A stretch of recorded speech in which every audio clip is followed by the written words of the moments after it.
Durbar Rajshahi won the match against Rangpur Riders. Yes, it's true. This is the first time Durbar Rajshahi beat the Rangpur Riders. And the most important things that Rangpur Riders unbeaten team, they won total 8 consecutive matches and it's finally ended. Outstanding performance from Durbar Rajshahi, especially their batting side as well as bowling. Batting side, Yasir Ali played 60 runs, just 32 balls.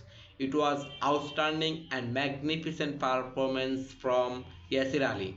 And if I talk about bowling side, Taskin Ahmed, brilliant. Ryan Ball, he played magnificent. Took 4 wickets and conceded just 22 runs. So I must say this is brilliant performance from Durbar Rajshahi. They played totally outstanding against